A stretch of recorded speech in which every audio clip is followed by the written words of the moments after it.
Bona tarda, benvingudes i benvinguts a una nova sessió del curs de Walter Benjamin.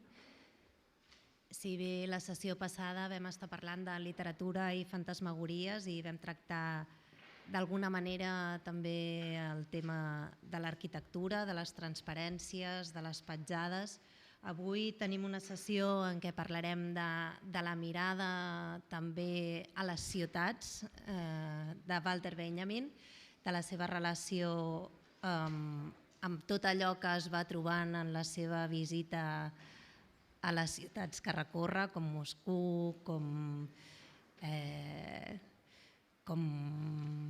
Nàpols, anava a dir Capri, però Capri no sortirà avui.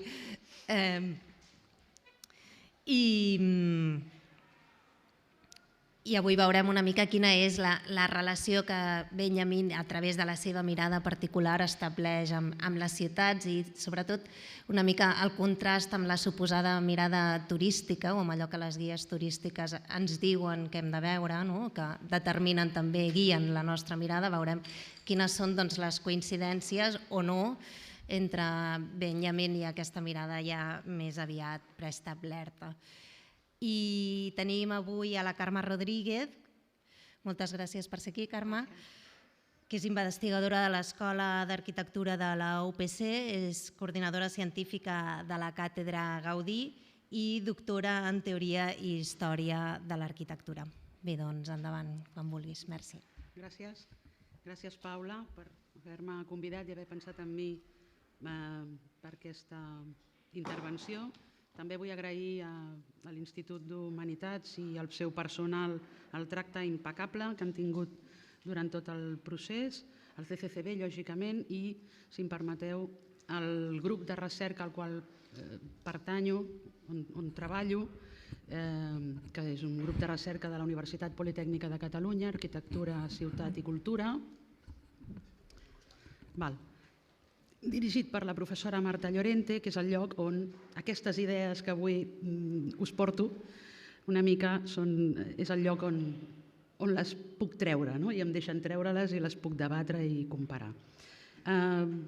Demano disculpes perquè faré la meva intervenció en castellà, me la vaig preparar en castellà i després, en tot cas, a l'hora de respondre podem tornar un altre cop al català.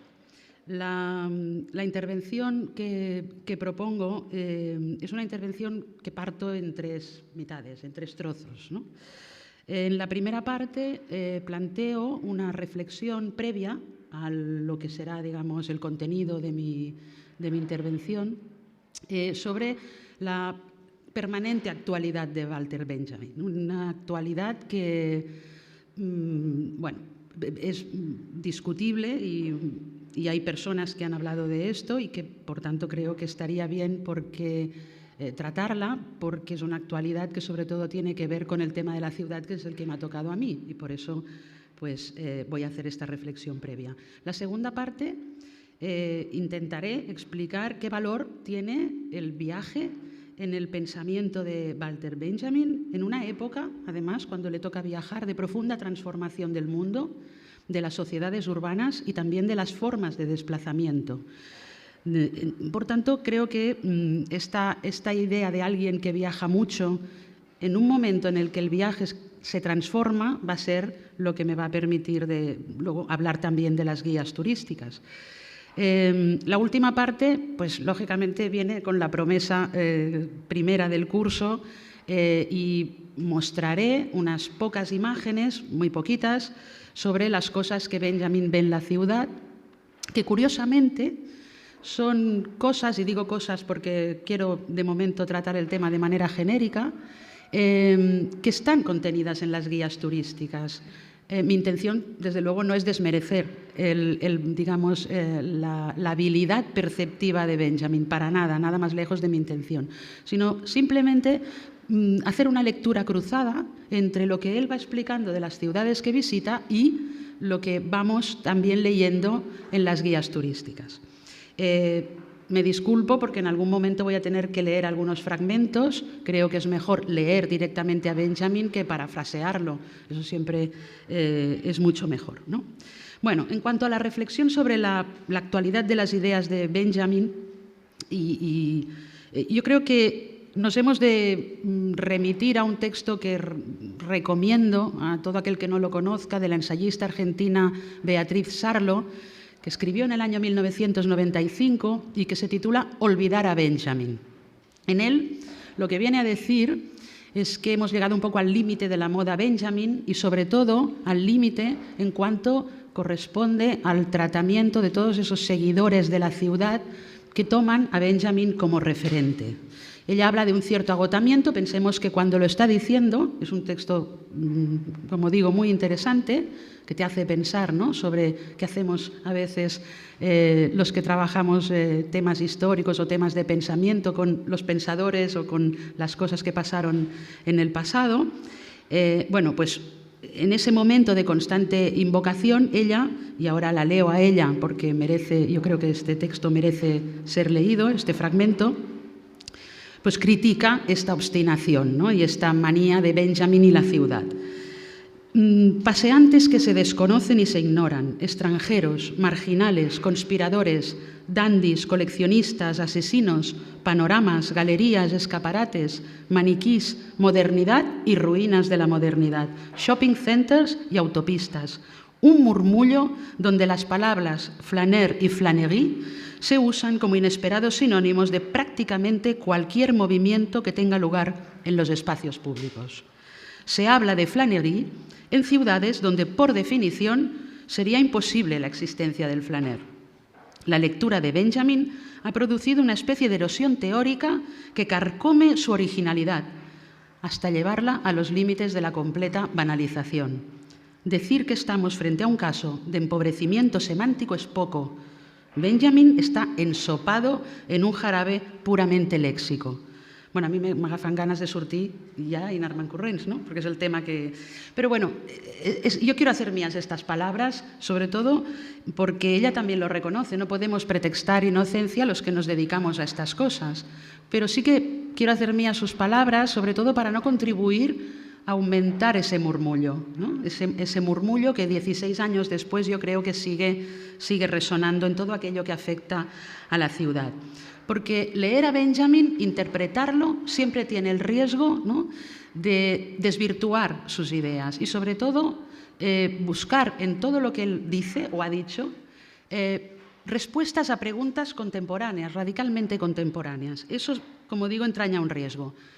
Sarlo es mucho mejor que yo explicando las cosas y recomienda depositar sus ideas en alguna parte, firmar el compromiso de no usarlas por un tiempo y darles la oportunidad de que se recobren. A mí me parece genial, ¿no? Pensad que esto lo decía hace 16 años.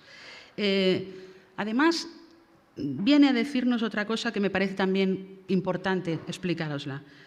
Benjamin no estudió las ciudades porque estuvieran a la moda, sino que buscó sentidos y naturalmente se encontró este escenario, que es la ciudad. Recordemos que él perteneció, y lo explica así él mismo, a esa generación que fue a la escuela en tranvía tirado por caballos y que un día se sintió indefensa ante un paisaje en el que todo había cambiado menos las nubes. O sea, mejor dicho, ya no puede estar, ¿no?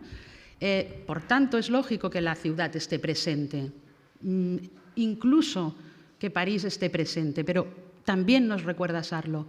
Benjamin no va a buscar París. París está allí para entender algo que está buscando Benjamin y que quizá en París pueda encontrarlo, que es muy distinto que ir a París. Bueno, entonces la pregunta, una de las primeras preguntas que quiero hacer es cómo hablar de la ciudad y de Benjamin sin caer en esta consabida banalización de la que nos advierte Sarlo. Entonces yo propongo, al menos yo lo que voy a hacer es, intentaré que sea una especie de repliegue. ¿Ese repliegue en qué consiste? En tomar una carretera secundaria y intentar acompañarle casi de una manera más cercana en esa búsqueda de sentido. Mi pretensión no es tanto interpretar como que le sigamos un poco en este camino. Creo que de esta manera igual podemos escapar al hechizo de un pensamiento y de unas ideas y de una manera de explicar las cosas que se proyecta con tanta intensidad que a veces incluso llega yo creo, a cegarnos, haciéndonos creer que sirve para todos nuestros propósitos. Esto es lo que yo al menos aprendo de la reflexión que propone Sarlo. Hoy yo libero París de ser del peso que muchos, digamos, creemos, ¿no? o se ha creído, de ser la ciudad que cataliza todas las expectativas de su conocimiento, porque me parece que sí que lo es en un momento determinado de su vida, más hacia el final, pero no la única. Entonces, quiero liberar a París. También libero a Berlín, por ser la ciudad propia, llena de significados, yo creo que tantos que escapan al espacio y al tiempo que tenemos hoy aquí. Entonces, ¿de qué ciudades hablamos? Bueno, hablamos de otras ciudades, podríamos llamarlas ciudades ajenas, porque son ciudades donde Benjamin está de paso, porque además él viajó mucho y viajó a muchas ciudades. Les digo solo los nombres solo de algunas, siempre teniendo en cuenta que hablo de movilidad voluntaria, es decir, él amaba viajar, le gustaba muchísimo viajar, a la que podía se iba, y me refiero solo a las que son relacionadas o están relacionadas con la movilidad voluntaria, a las que se refieren al tiempo del exilio. Hoy no las trataremos porque además me parece que sería frivolizar, por tanto no voy a tratarlas. Pero bueno, en esa historia de su movilidad voluntaria, pues bueno, Ginebra, Zúrich, Venecia, Padua, Florencia, Siena, Génova, Verona, Roma, Pisa, Perugia, Orvieto, Sevilla, Córdoba, Riga, París, evidentemente Marsella, Mónaco, San Remo, Moscú, Niza, Córcega, también visitó Noruega, Finlandia, el Círculo Polar, el Valle del Loire y Barcelona de camino a Ibiza. Viajero, Walter Benjamin, viajero. ¿Qué valor entonces tiene el viaje en su pensamiento? Bueno, la primera cuestión para que yo abro aquí es que hemos de entender un poco el contexto. La experiencia viajera de Benjamin comienza en un momento de profunda transformación del mundo y de profunda transformación de las sociedades urbanas y, ya lo he dicho, y es un momento también de tensión entre, digamos, la figura del viajero independiente, el hombre de cultura burgués, y esa otra figura que va a aparecer y que está ya ha aparecido, realmente empieza a tener una entidad a mediados del siglo XIX, que es el turista, ¿no? Esa tensión, condición además propia de la aparición de unas nuevas formas de movilidad y de una nueva forma de viajar, está presente en la biografía de alguien que siempre quiso ser ese viajero independiente, pero que poco a poco tuvo que ir asumiendo, enfrentándose a la figura del turista, como parte de ese engranaje del mercado que se dispone a lo que llamamos el viaje por ocio, ¿no? El viaje también popular o el viaje masivo. Muy pronto él va a constatar, cuando viaja a las ciudades, que todo aquello que se dispone a su mirada, la gente, las calles, los monumentos, los espacios, parecen, y digo parecen, no están, sino parecen estar preparados para el turista, ¿no? Para el mercado turístico.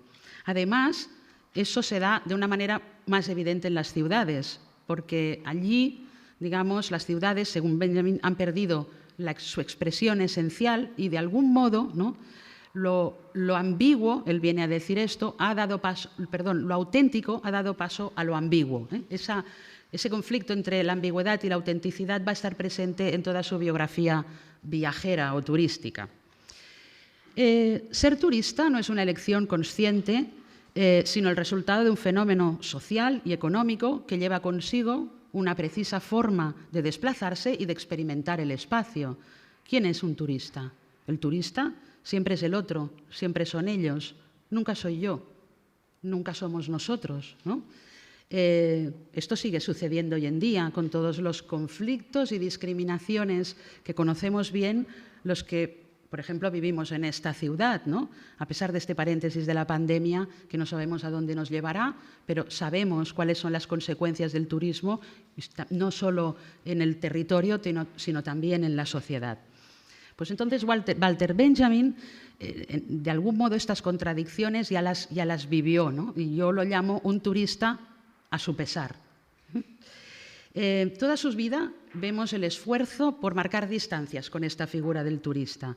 Una distancia que la leemos en sus escritos biográficos, digamos, los textos más testimoniales, en la correspondencia, pero que también aflora en escritos más preparados, los que él había preparado para publicar. Curiosamente, cuando habla del turista, del forastero, del viajero, siempre habla en tercera persona. Lo estábamos diciendo, el turista siempre es el otro, ¿no? Y deja en suspense la identidad de esa figura. Nunca acabamos de saber, cuando estamos leyendo sus crónicas urbanas, si se está refiriendo a él mismo, de lo que está explicando, o se está refiriendo a otra persona. Lo que es cierto es que siempre habla del turista en tercera persona. Él no es el turista. Quizá porque el propio Benjamin marcaba distancias, también cuando uno lee la historiografía especializada sobre él, se da cuenta de que solo se le consintió esa categoría de turista a propósito de uno de sus viajes, la estancia en Nápoles en 1924. Me temo que ese trato, digamos, de Benjamin turista solo en el caso de Nápoles tiene que ver con la imagen de un filósofo turista que no cumpliría con las expectativas intelectuales que sí cumple, por otro lado, la figura del filósofo viajero.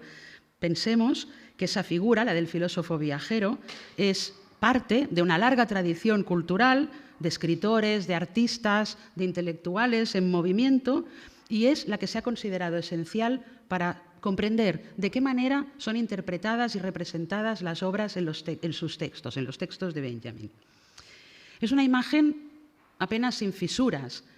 Quizá queda más clara, ya lo he dicho, en los textos que él prepara, pero se desgarra esta imagen cuando vamos a los textos más personales, como digo, los diarios, textos más de carácter biográfico que no han sido preparados por él y que, como sabemos, y ha aparecido aquí también, lo explicó Marcelo Expósito, bueno, de algún modo han quedado como restos de un naufragio, ¿no? Desde fechas muy tempranas, lo que sí vemos es que Benjamin observa cuáles son las consecuencias sociales, las afectaciones del turismo en la sociedad, ¿no? Y entonces detecta muy pronto, a los 19 años, la capacidad del turismo para diluir fronteras, para desdibujar también los límites entre ese viajero, hombre de cultura burgués, y un turista, que es un individuo sin criterio ni identidad. En el diario de sus vacaciones a los bosques de Turingia, con solo 19 años, en 1911, declara: «En los viajes no hay que ponerse el mejor traje, pues viajar es un acto cultural internacional. Uno sale del seno de su existencia privada y aparece en público». Viajar, para este joven Benjamin, supone la ocasión de abandonar momentáneamente el estrecho cerco de la existencia privada burguesa y entrar en una esfera indeterminada, que es la esfera pública, en la que se borrarían momentáneamente esas diferencias sociales, ¿no? Que, sin embargo, están fuertemente arraigadas en su inconsciente todavía, porque, lógicamente, es muy joven, ¿no? Como toda práctica colectiva, el turismo implica pues, unas renuncias, unas exigencias, unos rituales que Benjamin acepta, pero de manera contradictoria. Si me permiten, les cuento unas cuantas anécdotas y verán de qué forma lo afronta. Él es un viajero de tren. Por eso, cuando le vemos sentado en un ómnibus que le lleva en Suiza del hotel a la estación, se queja de esa velocidad tan espantosa, característica del automóvil, y ahora está hablando él, no yo, y de ese viajar como maquinal, que no dice nada, como yendo una vez y otra de vacaciones. También le escuchamos en el diario del viaje a Italia, mostrando indiferencia, incluso desprecio, a los turistas que va encontrando en su camino. Es la primera vez que pisa suelo italiano, y sin embargo, en el vapor que le lleva a Como, marca distancia con los turistas, los novatos, que se sorprenden ante la costumbre de los italianos de escupir constantemente o de fumar un tabaco horrendo. Muchos años después, en una visita a un monasterio a 70 kilómetros de Moscú, se impacienta porque la visita guiada, es una visita turística, dura demasiado y él quiere irse a comprar juguetes a una juguetería. Esto le encantaba. Y reflexiona, me comporté exactamente como esa clase de turistas que nadie debe odiar más que yo. Bueno, está clarísimo, ¿no? En los diarios de juventud también le vemos perdido por las calles de Ginebra, por ejemplo, una tarde que sale solo a pasear, sin su familia, y también intenta evitar parecer un turista. Lo explica. Intento evitar que se descubra al extranjero que hay en mí. ¿Quién no lo ha hecho esto alguna vez en una ciudad extraña? Yo creo que todos, ¿no? Alguna vez hemos hecho esta pantomima, ¿no? La estrategia pasa por fingir lo que no soy, pasa por fingir que no soy turista y por caminar cada vez más deprisa, haciendo ver que tengo una meta. Y él explica, sigo caminando muy deprisa tal como hago siempre en una ciudad desconocida, rápido y consciente de la meta, aunque hoy ciertamente no la tengo. Y tal vez aquí esto también sea lo acertado. ¿Qué es lo que busca Benjamin en las calles? Unas calles que en cuanto a europeo de cultura, él se afirma como europeo de cultura, le son desagradables, pero que son muy agradables al contrario y hasta en cierta medida fascinantes por razones individuales, razones que no acaba de explicar. Pues sin dejar Ginebra, en Ginebra ve unos niños sucios en oscuros callejones, le parece una imagen lamentable. En Vevey, otra ciudad suiza, imagina que las calles angostas, poco atractivas, son las de una ciudad italiana de provincias. Es curioso, todavía no conoce Italia, pero esa imagen va con él. Apenas un año después, en 1912, y después de atravesar un corso, siente que se le revela la primera imagen urbana que le dice Italia con toda claridad. Había llegado a Verona. Y es que Italia era para los viajeros del norte de Europa el destino soñado. No olvidemos todo el mito del Grand Tour, el carácter formativo que tenía este viaje, su popularidad entre las clases acomodadas, también el recuerdo, la huella del viaje de Goethe que hizo Italia en 1786 y que duró 2 años y que en tiempos del joven Benjamin estaba todavía presente en la mentalidad de sucesivas generaciones de alemanes. Bueno, pues es precisamente el viaje de Goethe el que tiene en mente Benjamin cuando parte con 2 compañeros a Italia para visitar Milán, Verona, Como, Vicenza, Venecia y Padua. El propósito del joven era firme, escribir un diario, a la manera del poeta alemán, en el que destacara, y ahora me voy al diario, tan solo el viaje, que solo destaque el viaje. Ahí querría que se desplegara la esencia conjunta, la callada, la evidente síntesis que precisa un viaje formativo, cuya esencia sin duda constituye. Lo que se me hace más ineludible al no tener vivencia singular que marcara con fuerza la impresión resultante de este viaje. Aquí sencillamente lo abro porque daría para mucho, una cuestión que a mí me parece esencial en su escritura sobre las ciudades. Para él, viajar y escribir sobre esa vivencia forman una unidad inseparable, porque no hay experiencia sin memoria, no hay viaje sin narración. Por eso, entiende que es fundamental registrar todo lo que ve y también todo lo que vive, las vivencias, ¿no? Algo que a lo largo de su obra, aquellos que hemos leído los textos de Ciudades lo vemos claro, lo vemos evolucionar desde estos diarios que siguen una secuencia temporal, la típica secuencia del viaje, hoy hemos ido aquí, mañana vamos allá, hasta ese universo, como si se desintegraran, ¿no?, esos diarios, esparciendo esa multiplicidad de imágenes de sus últimos textos sobre ciudades. Pero bueno, volvamos al turista.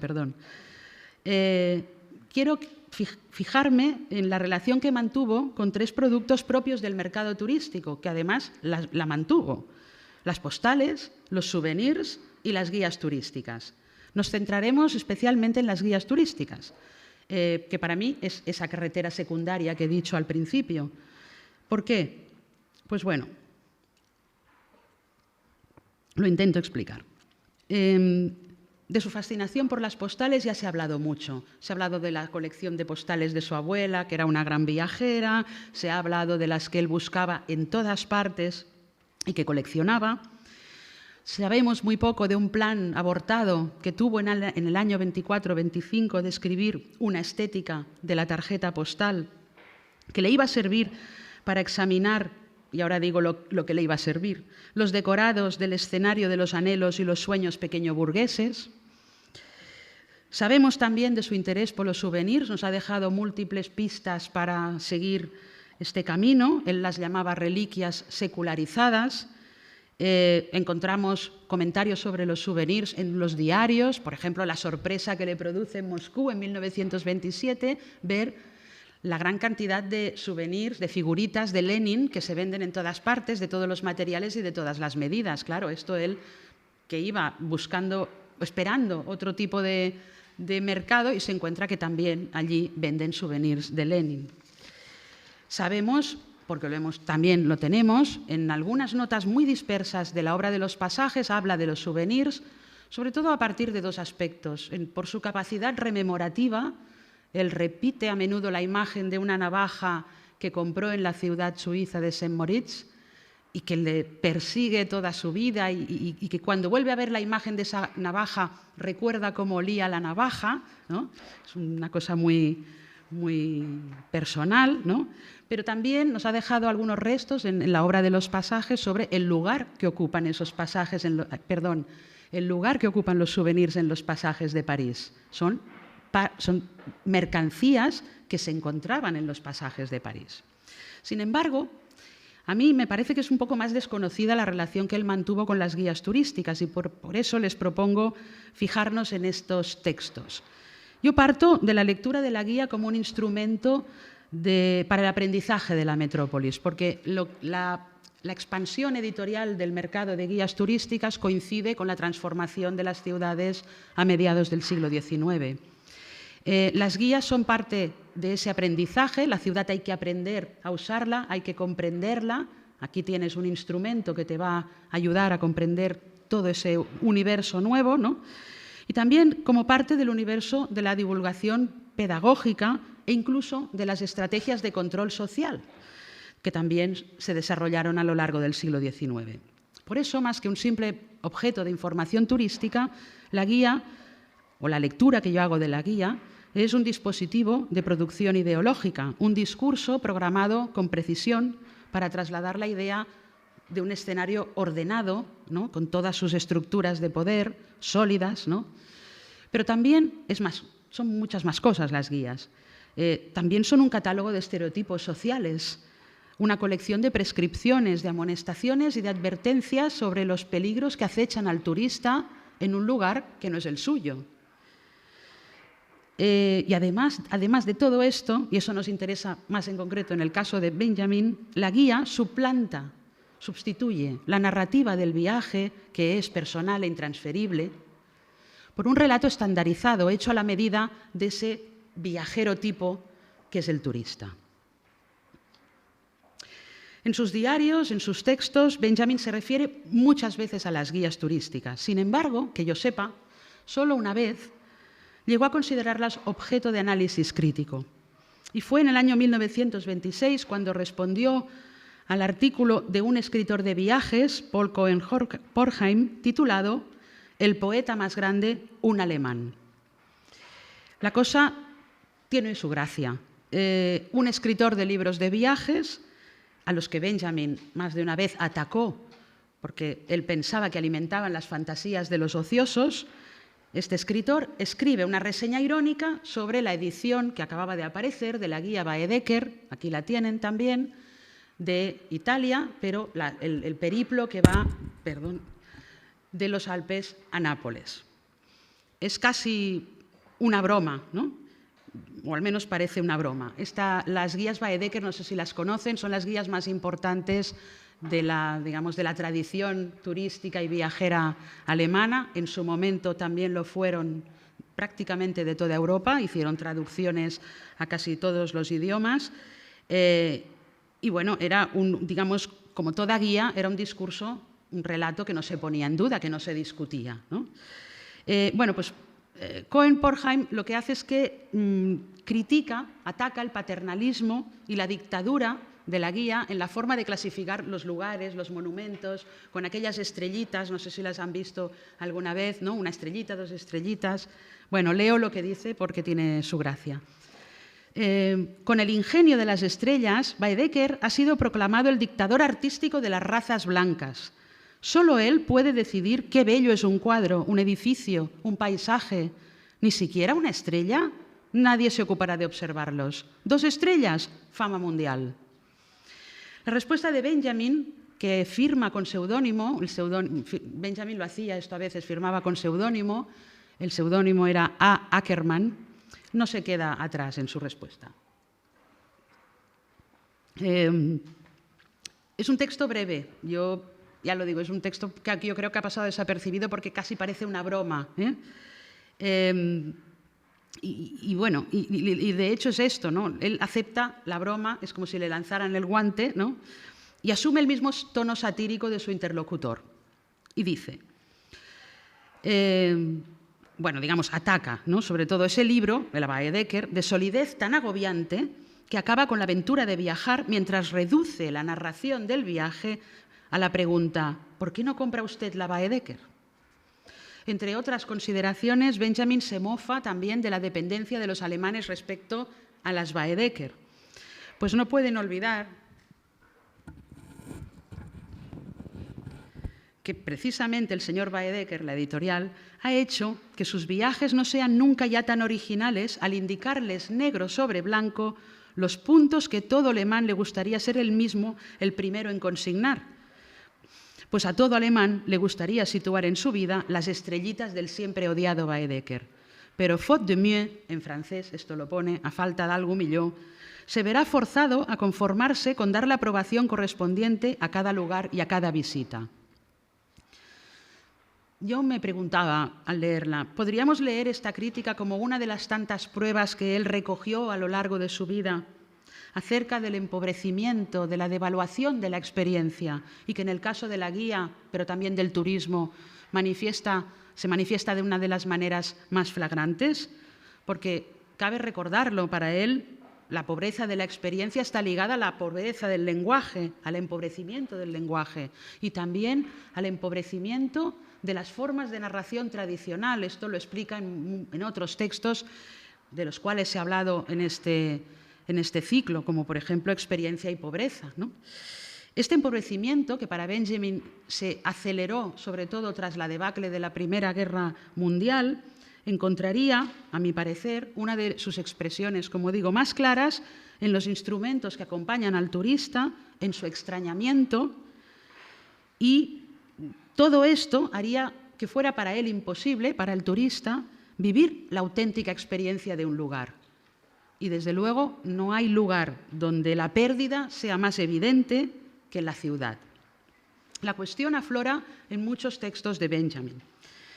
Por ejemplo, cuando vuelve en 1927, regresa de la estancia en Moscú, que duró 2 meses, le escribe una carta a Siegfried Kracauer en la que le dice que esos 2 meses fueron una experiencia verdaderamente incomparable, pero que sobre todo su intención fue volver más rico en percepciones vividas que en conceptos teóricos. Esa era la obsesión, captar la vivencia, captar la experiencia más que las elaboraciones teóricas.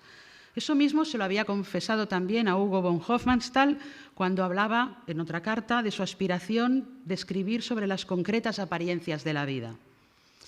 Cada viaje, cada estancia, le plantea a Benjamin el mismo desafío. Encontrar palabras para lo que tienes ante los ojos puede ser muy difícil. Así empieza el magnífico texto que le dedica también al pueblo, a la localidad toscana de San Gimignano. No sé si conocen esta localidad, San Gimignano, ¿sí? Escrito en el año 29. Bueno, es otro texto que a mí me parece maravilloso y que además dedica a von Hofmannsthal, que había fallecido aquel mismo año. Encontrar palabras para lo que tienes ante los ojos puede ser muy difícil. Pues bueno, sabemos de la habilidad de Benjamin para encontrar palabras, para fijarse en las cosas nimias y también para reparar en la mayor parte de cosas que los demás, para reparar en las cosas que la gente no podía reparar o que no tenían la misma habilidad que él. En esa lectura cruzada que les propongo, ¿no?, lo primero que vemos en su relación con las guías es que él viajaba con la Baedeker. La vemos desde el primer viaje, en el viaje a Italia, y en nada se diferencia de otros turistas de la época. Por ejemplo, llegan a Milán y eligen hotel según las indicaciones de la Baedeker. A menudo se paran y consultan la guía. Y ahora os leo lo que dice la guía. Yo he utilizado una edición de 1903, pero las guías en estas recomendaciones no variaban mucho. Esto es lo que dice la guía. Es preciso desconfiar de los consejos de los camareros, guías o cocheros de hotel y cualquier otra persona que se acerque con el fin de aprovecharse de usted. La generosidad no sirve más que para provocar nuevas exigencias. Deshazte de los visitantes no deseados con un gesto y con la palabra niente. Pues exactamente eso es lo que hizo Walter Benjamin cuando sufrió en carne propia el acoso al turista, arrastrando su maleta por las calles de Venecia, entre los gritos de los gondoleros y de los niños de la calle. Él explica, uno de estos niños, al que respondo con mi niente, le da una patada a mi maleta. Tengo que andar deprisa. Si me parara a tomar aliento, se abalanzarían en tropel.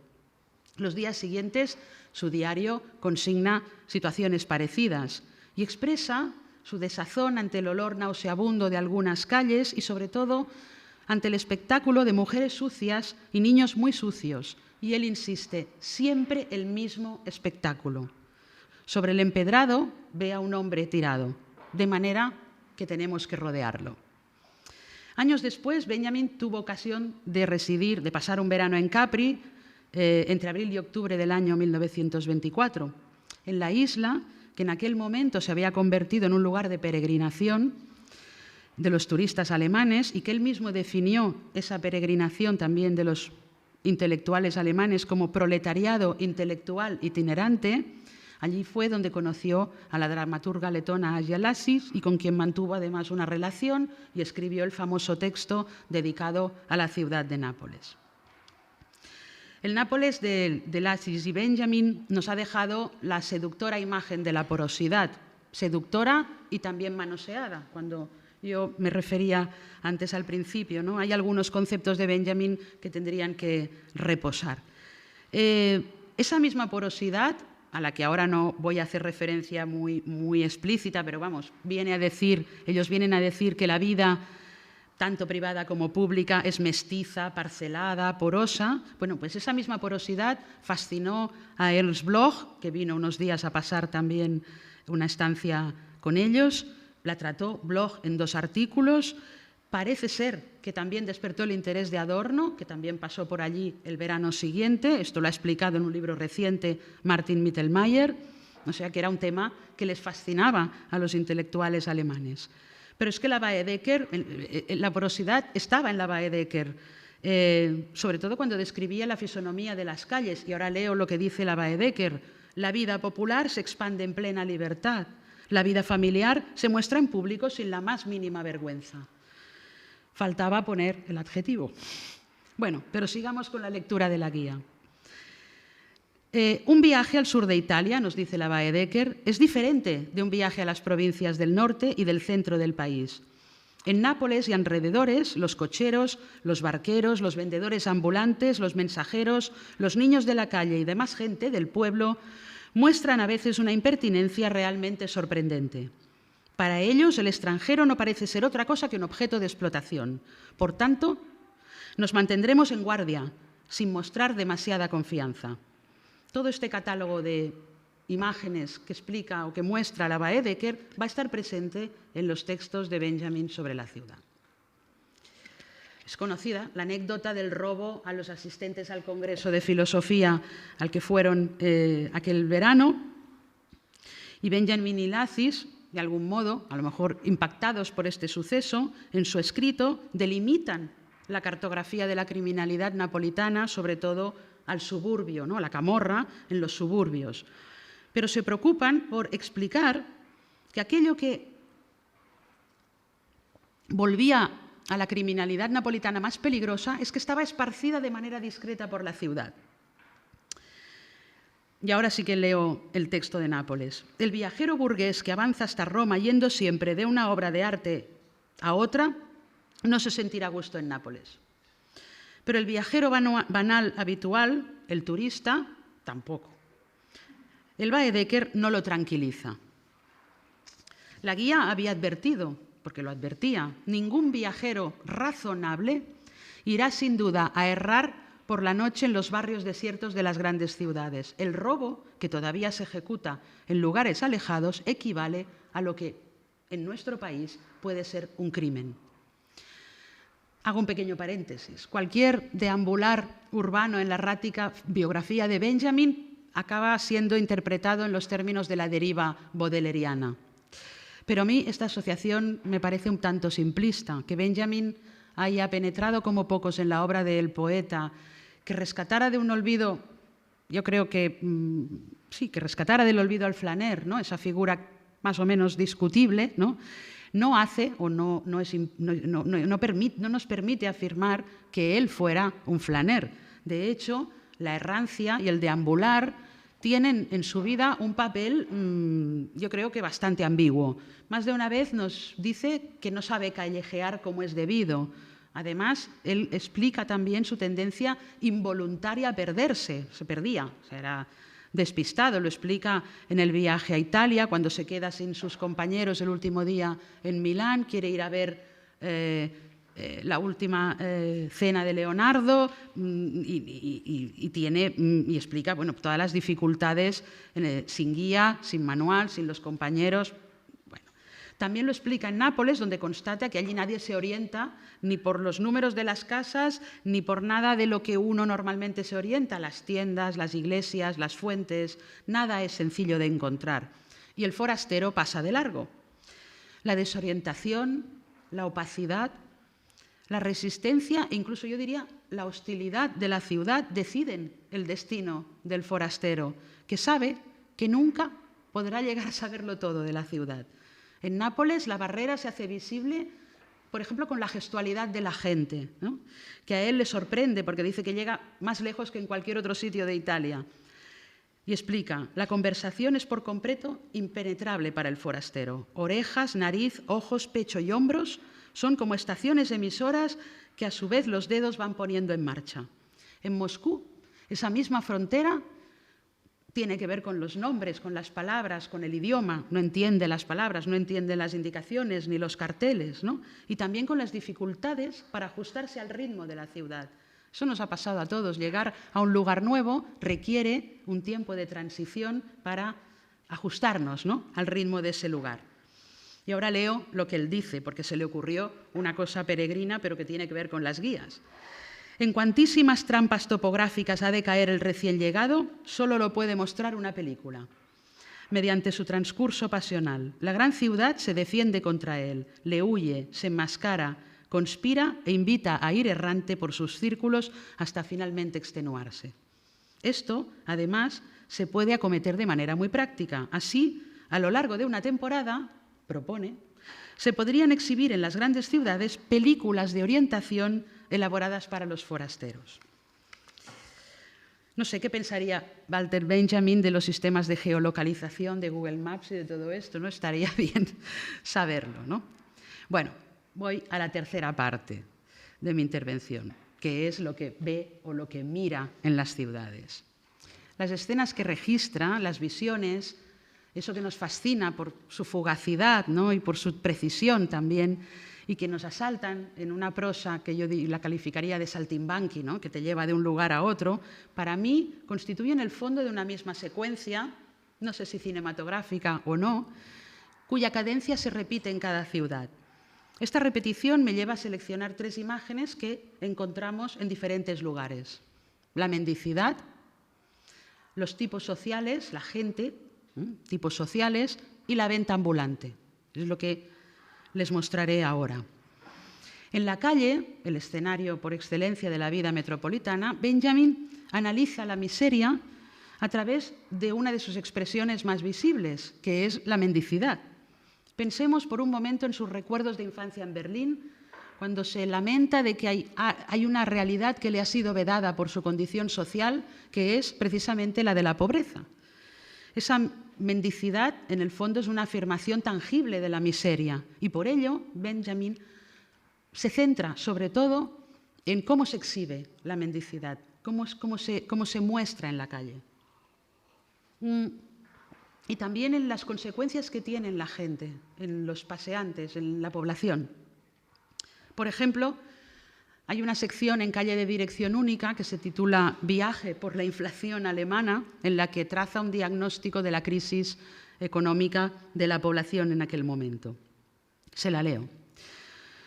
No es casualidad que suele hablarse de miseria desnuda, mas lo peor de su exhibición, que empezó a convertirse casi en costumbre bajo la ley de la necesidad y que tan solo hace visible una milésima parte de lo oculto, no es la compasión ni la conciencia, igualmente terrible, de no estar afectado que se despierta en el observador, sino la vergüenza que éste siente.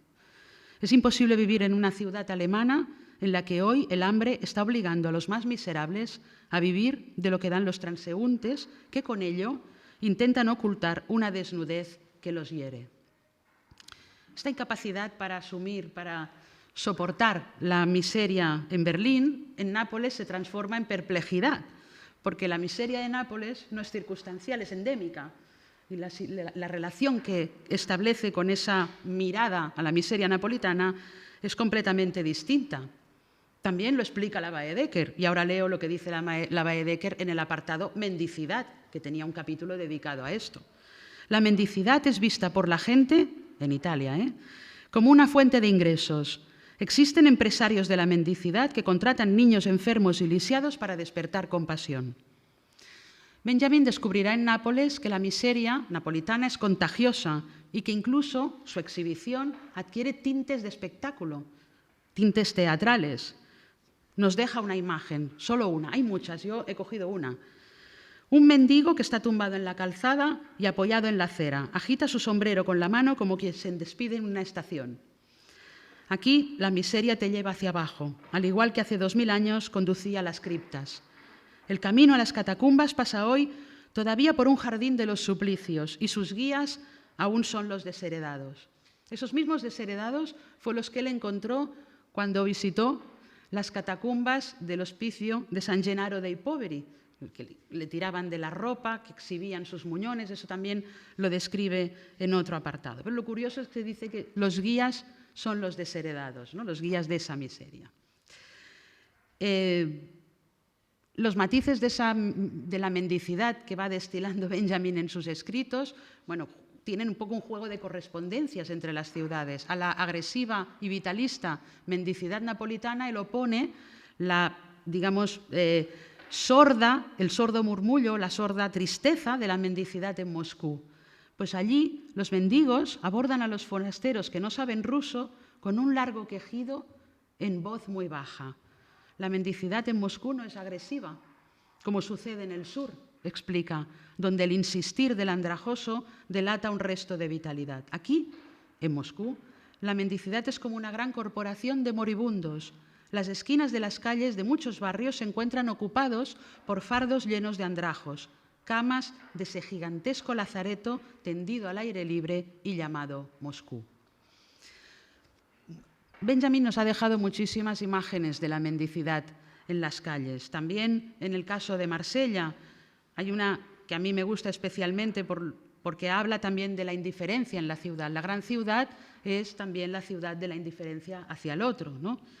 Describe a un hombre arruinado que por la noche vende algunos libros en una esquina de Marsella y que despierta, según él, en los transeúntes los peores instintos. Sin duda, les apetece aprovecharse de esa miseria aún fresca y el conocer esa desdicha anónima más de lo que la imagen de la catástrofe nos viene prestando. Pues, ¿cómo le habrá ido a una persona, se pregunta, para colocar en el asfalto los escasos libros que le quedan y tener la esperanza de que a alguien que pase por ahí le entren ganas de leer? Lo pasamos de largo a toda prisa. En Nápoles, y volvemos a Nápoles, ciudad plagada de individuos pintorescos, que además la Baedeker consigna,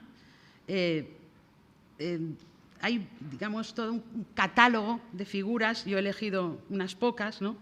Que la guía precisamente, como digo, describe, ¿no?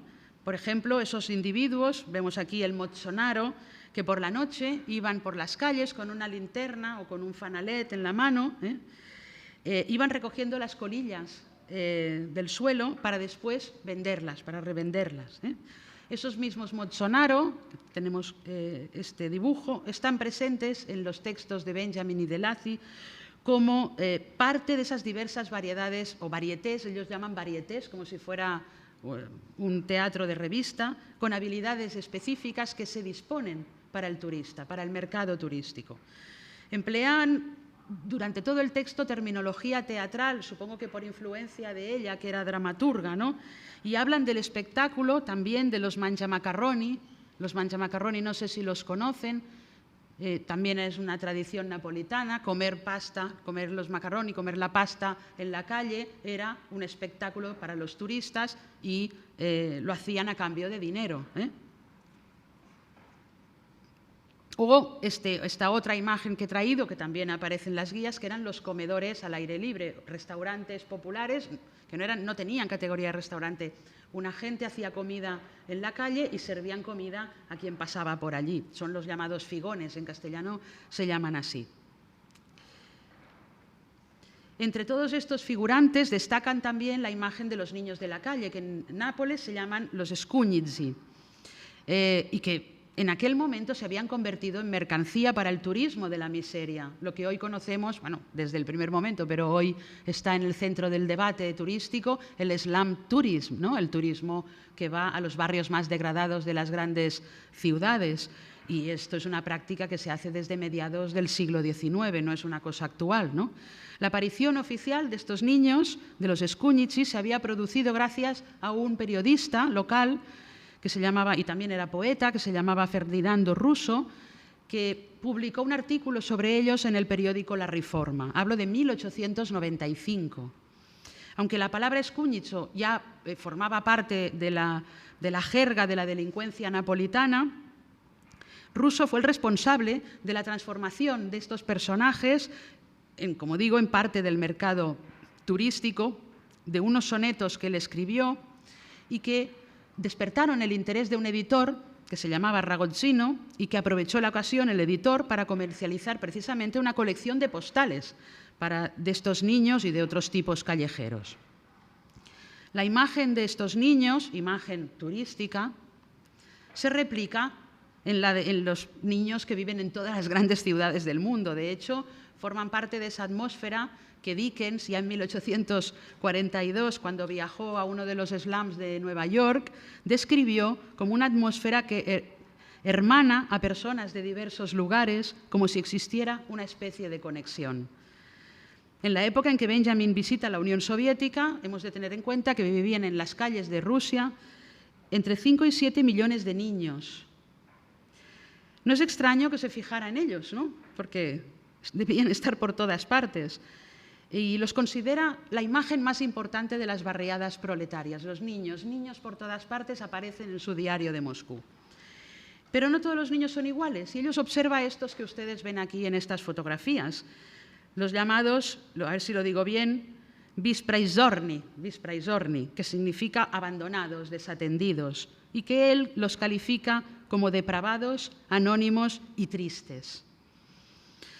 Más interesante es cuando analiza con detalle el comportamiento de estos niños en la calle y explica, durante el día suelen estar solos, cada uno hace la guerra por su cuenta, de noche se reúnen al lado de alguna fachada luminosa o brillante de los cines y forman tropeles. A los forasteros les advierten que es mejor no dar con estas bandas en las nocturnas calles solitarias. Estos niños, según él, han convertido la mendicidad en una forma de arte, con todas las variaciones y esquemas incontables. De todas las instituciones de Moscú, para Benjamin, ellos son los únicos fiables y conservan siempre su lugar mientras parece que todo cambia en torno a ellos. La última imagen que les traigo tiene que ver con los mercados y la venta ambulante. No podía ser de otra manera, porque la singular coreografía de la venta ambulante ocupa un lugar destacado en todos los textos de Benjamin sobre las ciudades. Se fija en los mercados de Riga, en Weimar, en todos los países que visita, observa la manera de montar, de desmontar el mercado. Para él, el mercado es una forma, o la venta ambulante es una forma de transmutación de la mercancía, y ahí está una de las claves también de por qué se interesa tanto por esta actividad. Porque él cree que los artículos cotidianos, los artículos de uso cotidianos, serios y sobrios, se transforman y son más audaces una vez están puestos en la calle, una vez se exhiben y se ofrecen en la venta callejera. En Nápoles se fija en la extraña figura, esta figura, el opurmunaro, que es un vendedor de entrañas. Vendía entrañas para dar de comer a la gente o también para dar de comer a los animales. Tiene su propia postal entre los tipos que editó el editor Ragozzino. También se fija en los malabarismos de todo lo que tiene que ver con el regateo, con eso que él acaba interpretando como parte de esa peculiar estructura económica de Nápoles y de Italia en general, ¿no? En Moscú va todo el día anotando detalles frente a todos los mercados que encuentra y recoge la venta de lencería femenina, de corbatas, de chales, de perchas. Esa variedad en Moscú sí que le recuerda a lo sureño. Ahí se encuentran Moscú y Nápoles, ¿no? En la variedad de las mercancías que exponen los vendedores ambulantes. Y al final también viene a decir, en Moscú todo se agolpa en la calle como si aquí la temperatura no fuera de 25 grados bajo cero, sino pleno verano napolitano. En Marsella también se fija en el mercado, pero ahí nos habla de la luz. Y habla de un pintor, Monticelli, un pintor hoy olvidado, que fue no hace mucho tiempo rescatado porque al parecer Van Gogh admiraba a este pintor y también Cézanne. Entonces ahora cuando uno busca información sobre Monticelli, como digo, es un pintor olvidado durante mucho tiempo, yo creo que yo no lo conocía, es bastante desconocido. Pues bueno, cuando uno busca información ve que se han hecho exposiciones Van Gogh, Monticelli, ¿no? Para ver un poco las influencias de Monticelli, y también están haciendo estudios sobre su relación con Cézanne. Es la luz, al final, lo que le llama la atención a Benjamin, la luz de los puestos de verdura, la luz del sur, ¿no? Que él la interpreta a través del filtro de la pintura de Monticelli y que está en las calles de la ciudad, en los monótonos barrios residenciales de quienes saben de la tristeza de Marsella. Por la tristeza, hoy no hablaré de ella, pero también está presente la tristeza de la tarde de domingo, que es una tristeza, ¿no?, que todos conocemos, ¿no? Esa melancolía de algunas tardes de domingo está presente en todos sus escritos, en todos sus textos sobre la ciudad. Imágenes, pero también sonidos. Con esto voy terminando, no sé si... En la ciudad más ruidosa de Europa, según la Baedeker, Benjamin caza el ruido, es un cazador de ruidos, y caza el ruido infantil y salvaje de las fiestas populares, como la piedrigota. El griterío él lo llama manufactura urbana, de los niños que venden periódicos por la calle. Y esa caza se repite, como digo, en todas las ciudades. Se repite en Marsella, donde, y ahora lo leo a él, cada paso interrumpe una canción o bien una pelea, el seco chasquido de la ropa empapada, un crepitar de tablas, los chillidos que emiten los bebés, el chirriar de metálicos barreños. Hay que haberse perdido por aquí para cazar esos ruidos con la red, cuando surgen flotando en el silencio. Pero la caza siempre es peligrosa y el cazador acaba derrumbándose cuando lo perfora por detrás el silbo de la piedra del afilador, como si fuera una avispa gigantesca. La estridencia de los ruidos, de los sonidos del sur, contrasta con el silencio de Moscú, donde solo hay una casta, según Benjamin, que hace ruido, que son los traperos, ¿no? Pero su grito es melancólico y resuena muy de vez en cuando por los barrios. En realidad, Moscú es una ciudad en silencio y eso le llama la atención. Su actividad inmensa, porque las calles estaban llenas de gente, tiene lugar sin hacer ruido. El silencio de Moscú, pero también el silencio de las iglesias rusas, que se han quedado calladas y que él entiende que han liberado a la ciudad de ese repicar de campanas que todos los domingos va extendiendo una tristeza tan sorda y profunda sobre nuestras grandes ciudades. También se fija en el silencio de los puestos de comida, porque todo sucede en silencio. No se escuchan gritos ni pregones como esos que emiten los vendedores del sur. Aquí los vendedores se dirigen a los diferentes transeúntes con discursos serios, reposados, susurrados, incluso tienen algo de la humildad de los mendigos. La callada presencia de Moscú, el silencio de sus calles, me parece una buena manera de terminar. Yo no quería contribuir a ese murmullo y me paro aquí, en esa ciudad silenciosa, entre el silencio y el murmullo al que aludía al principio. Muchas gracias.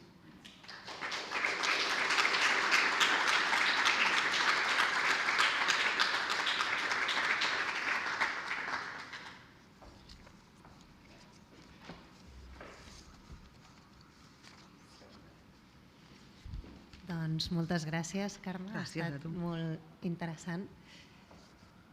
I obrim el torn de preguntes, reflexions, si algú vol fer algun comentari, algun dubte. També podeu participar a través del xat, la gent que esteu des de casa seguint-nos.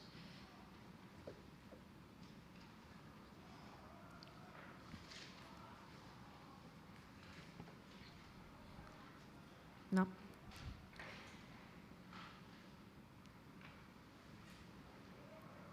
Alguna qüestió? No?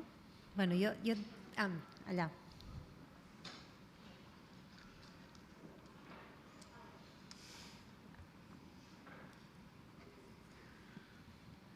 Yo tengo una duda, que es un tema que no sé si he acabado de entender bien, que es cuando Benjamin contesta a este escritor de libros de viajes turísticos con el seudónimo de Ackerman, respecto a la crítica que este escritor hace de la guía Baedeker.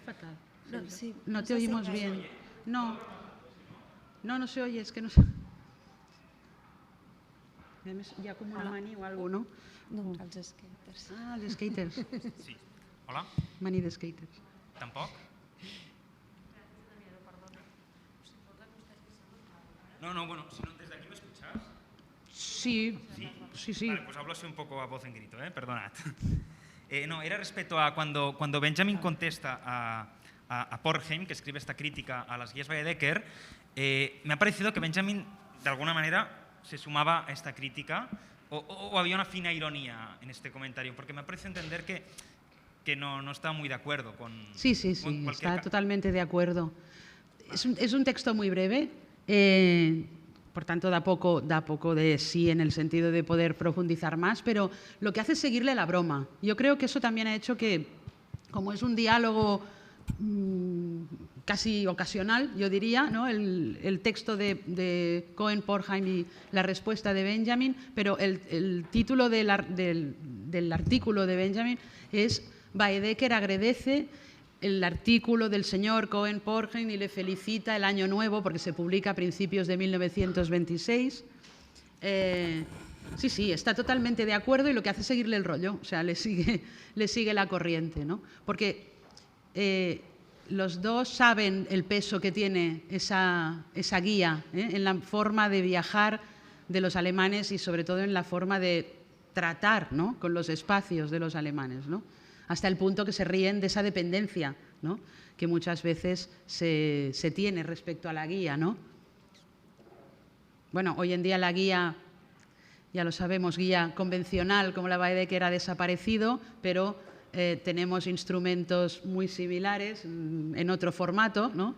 En cualquier caso, eso es un tipo de discurso, un tipo de relato que no se pone en duda, que no se cuestiona. Parece como que todo lo que la guía contiene lo damos por bueno, ¿no? Y un poco la crítica es esta, ¿no? La crítica de ellos. Lo curioso es que Cohen-Porheim se dedicaba a escribir libros de viajes, ¿no? Y critican y hacen un poco el juego a criticar la Baedeker, porque la Baedeker tenía un peso en la cultura viajera alemana muy grande y también europea, Y luego hay un componente nacionalista, que no lo he explicado, pero que es cierto. Hay una competencia nacionalista entre los editores de guías. En Alemania, Baedeker; en Francia, primero las guías Joan y después serán, lógicamente, las Michelin; en Inglaterra eran las guías Murray, pero prácticamente, ¿no?, todas un poco son iguales. Lo que se exalta es al turista. Van a explicarle o a afirmar su superioridad también, ¿no? Y eso da mucho de sí, sobre todo respecto a Italia, ¿no?, que Italia era visto en ese sentido por los viajeros del norte como un país atrasado, ¿no?, y mucho más Nápoles.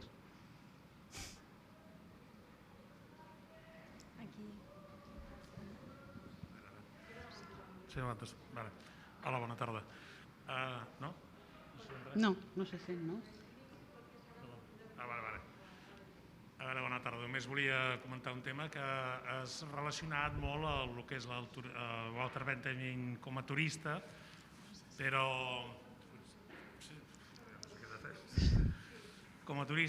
una mica relacionat sempre amb ciutat, o sigui, en contrast a la ciutat com ha sigut Nàpols, Moscou, París, etc. Però hi ha una faceta molt important a la seva vida, que és el Benjamin turista a Eivissa. Aquestes 2 vegades que hi va estar, que la primera jo penso que va ser la més plena i fins i tot ell va arribar a dir que va ser l'època més feliç de la seva vida, i que, a més, curiosament, després, a l'any 33, quan va tornar, es queixava de que s'estava tornant molt turística la ciutat, bona ciutat Eivissa, no? I llavors jo penso que és un punt bastant clau com per parlar del Benjamin i referent al turisme, no? Podries ampliar una miqueta aquesta... No, senzillament no n'he parlat. No n'he parlat perquè la proposta, la idea era parlar de ciutats, de gran ciutat. Llavors això em va fer descartar el tema d'Eivissa. Però sí que és cert, això que tu dius, que la primera estança és una estança idíl·lica, pràcticament. També té problemes, però és una estança que podríem qualificar d'idíl·lica. I la segona, quan torna, es troba que estan fent hotels, que ja hi ha turistes. Llavors allà ja es comença a posar nerviós, perquè clar, això ens ha passat a tots. Has anat a un lloc que t'ha semblat idíl·lic i després tornes i, ostres, què ha passat aquí, no? Vull dir, aquest impacte que té el turisme en molts territoris, això es veu claríssim a Eivissa, i això que jo dic de marcar distàncies, de marcar distància amb els turistes, es veu claríssimament. Jo crec que el lloc que més es veu és allà, més que Capri, més que altres llocs. El que passa és que jo no ho he tractat precisament perquè jo parlava de la ciutat, de la gran ciutat, perquè si no ja la cosa es desborda. També parla de Barcelona. Parla de Barcelona, el que passa és que el que ve a dir de Barcelona no té massa interès. Va ser una estança molt breu, va visitar 2 o 3 cabarets del barri xinès, això li va cridar l'atenció, perquè també no podem oblidar que és un viatger del nord i per tant ell fa una lectura de les ciutats portuàries una mica... ens posa una mica en mal lloc. Barcelona, Marsella, entra dintre d'això. No és Nàpols, però gairebé. I llavors, quan escriu cartes als amics, es veu claríssim que està dient que aquestes ciutats portuàries ja tenen una manera de fer i de viure que per nosaltres, alemanes, no és massa comprensible. Tot i així, jo crec que era bastant tolerant. Però clar, jo crec que com a Nàpols cap lloc li provoca tanta perplexitat i desconcert. Clar. La coincidència amb les Salacis encara va potenciar molt més el record que pugui tenir de Nàpols, no? I el que va fer amb ella, etc. l'escriptura... No, és que sembla que el van escriure junts i que el pes d'ella en el text cada cop s'està reconeixent més, no? Jo l'únic que volia explicar-vos és que moltes de les coses que ells expliquen estan a les guies, estan pràcticament totes. I que jo, clar, no sé, ells no parlen de que porten una guia a Nàpols, però en canvi a gairebé tots els viatges diaris ell va explicant, miro mi guia, per exemple, quan fa el recorregut del Vall del Loire, constantment parla de he mirat la guia, he visitat totes les esglésies de la guia, a veure, que en parla, però en el cas de Nàpols això desapareix, suposo perquè també té aquest caràcter d'un text preparat per publicar, que jo aquí marco una certa distància entre els textos que ell prepara sobre ciutats i quan parla de ciutat en un tipus d'escrit més personal.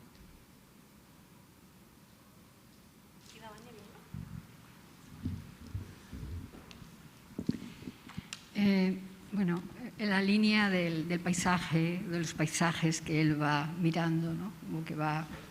o que le miran, los paisajes nos miran.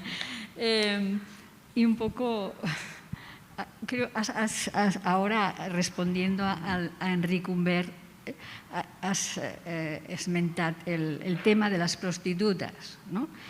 Porque en Marsella, en la narración de Marsella, ya en la primera página habla de les brics, del barrio de las prostitutas, sí, ¿no? Y además hace una descripción muy bonita del barrio.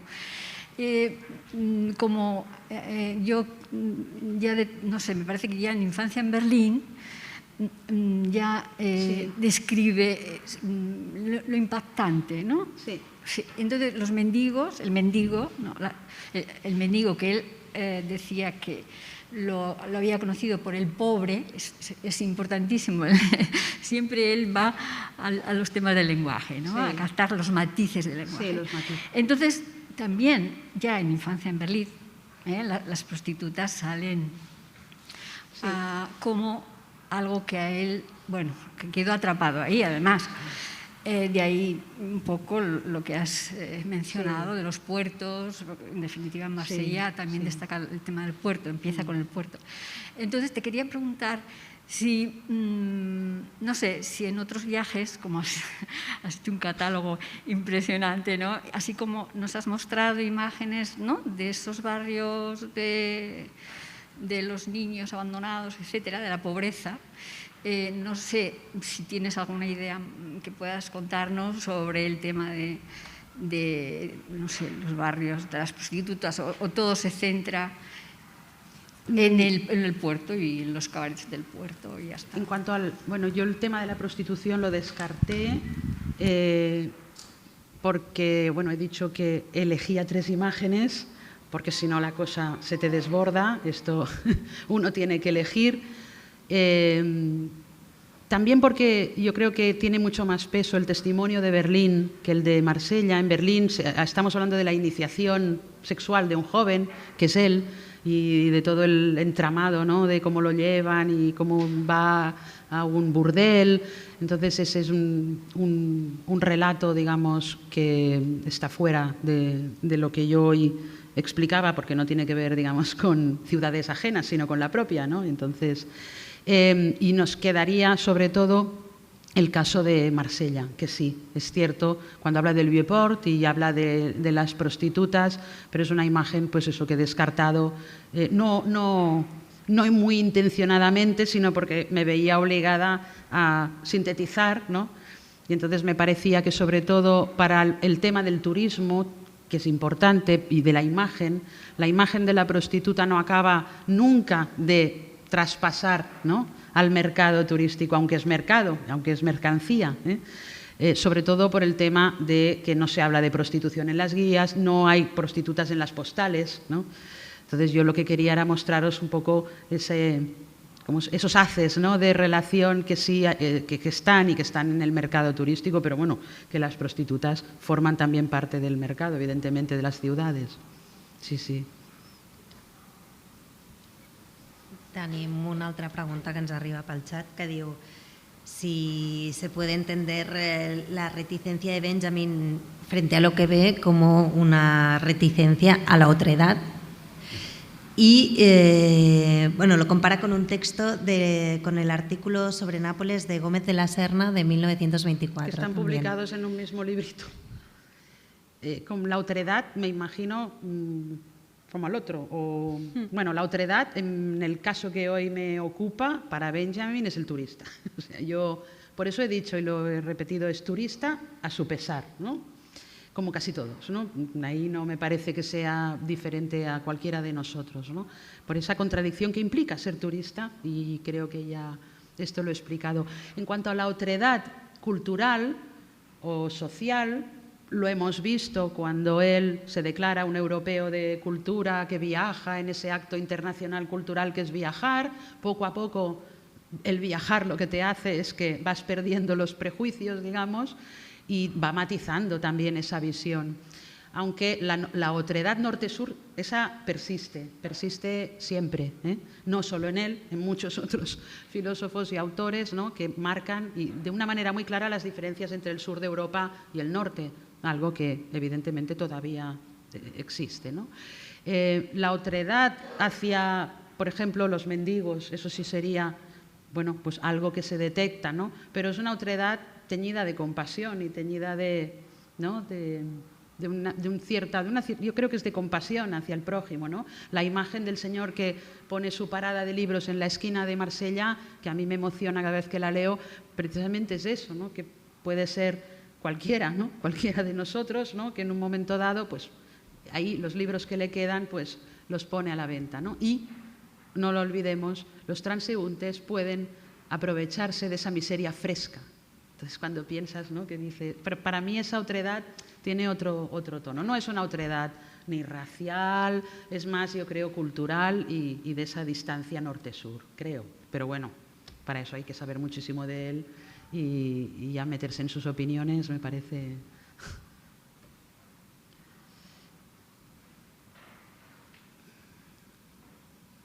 Més qüestions?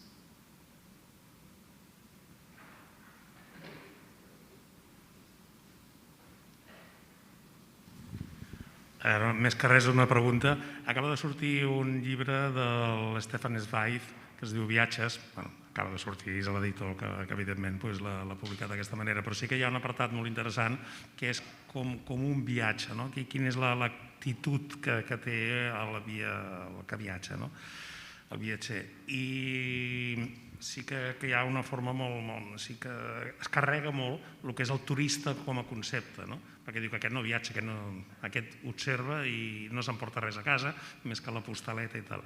Aleshores, a més coneixedor de les diferències que hi havia entre Zweig, o sigui, Zweig i Benjamin no eren gaire amics, com tots sabem, doncs com posaries de contrast la visió que té el Stefan Zweig del turista i respecte a Benjamin? La visió de l'Zweig del turista no la conec perquè no l'he llegit aquest fragment. Vaig llegir el viatge que va fer a Rússia, hi ha un llibret també que relata el seu viatge, però clar, la desconec aquesta visió. A veure, és que clar, jo crec que tots aquests personatges d'alguna manera marquen distància al turisme de masses o al turisme dels barris degradats. Eren pràctiques habituals i estava perfectament normalitzat, no? I ells, en certa mesura, encara es queden pensant en aquesta figura del filòsof viatger, que jo he dit que no encaixa una mica amb la imatge del filòsof turista. Jo crec que el filòsof viatger té una manera d'observar, una manera de veure les coses que és molt encara depenent o que està anclada en aquesta figura de Goethe i de tot el pes que ha tingut en els intel·lectuals alemanys als països meridionals, el viatge als països meridionals. És una mirada, en el fons, també molt mítica. Hauríem d'aprofundir més en això, però jo crec que és una mirada molt condicionada. I per tant el turista, això, que és algú que no té una identitat, que no té criteri, que el porten allà on el porten, està molt lluny del que ells es pensen o que hauria de ser el viatger. Hi ha una edició, hi ha un article d'una traductora al castellà, una traductora argentina de l'obra de Benjamin, que parla dels usos que en fa ell de les paraules relacionades amb el viatge. És molt maco, perquè tota la terminologia és una terminologia, la que fa servir Benjamin, de caràcter cultural i social, no política. Diu, quan ell parla d'estranger, parla només amb els textos sobre l'exili.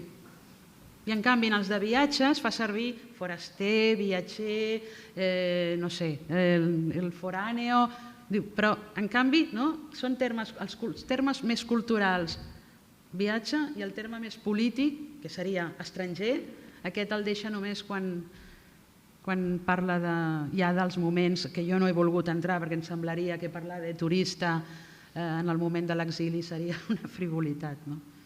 No conec aquest text de l'Zweig, però el buscaré. El que és molt sorprenent és veure que tots aquests alemanys es van interessar per la porositat napolitana, no? O sigui, un cop li van posar nom i cognoms a la vida napolitana i van trobar aquesta paraula, allà, bum, tots es van llançar a parlar d'això, no? I ara sembla que fins i tot la porositat napolitana està darrere de totes les invencions filosòfiques d'Adorno, no? No ho sé, no conec tant l'obra d'Adorno com per arribar a aquesta conclusió, però em sorprèn que sigui precisament en una ciutat, la ciutat més sorollosa, la ciutat més degradada, on descobreixen aquest món. I jo crec que té, en part, molta relació amb la fascinació que els hi produïa aquesta Itàlia que s'havia parat en el temps. És que ho diuen més d'una vegada. I Nàpols, Itàlia, s'ha parat en el temps. Estan buscant aquesta imatge d'un món que no ha evolucionat front a aquesta altra ciutat que ha canviat, s'ha transformat. Doncs Itàlia potser de les ciutats europees als anys 20, als anys 30, estava igual que la foto que us he posat, que és del 1878. Ja l'he posada expressament, perquè és que aquell edifici allà a la plaça de Santa Lucia és que estava igual a l'època de Benjamin, i això els fascinava. Respecte a Eivissa. Que aquesta frase de que a Nàpols sembla que s'hagi parat el temps, aquesta frase mateixa la diu respecte a Eivissa, que és el que més li va impactar. El que més, sí. Llavors això ho repeteix. I com viuen la gent a Eivissa, que això parla que viuen en condicions molt primitives. I l'austeritat de les cases, a l'interior, que no hi ha res, i que tot el que hi ha dintre, que això reflexiona molt sobre l'utilitat de les coses, el valor i l'ús. I això és una reflexió que fa, i la fa Eivissa, aquesta. Sí. Molt bé. Més qüestions? Comentaris? Doncs, si no hi ha res més, ho deixem fins la propera sessió. Moltes gràcies, Carme, i moltes gràcies. Gràcies.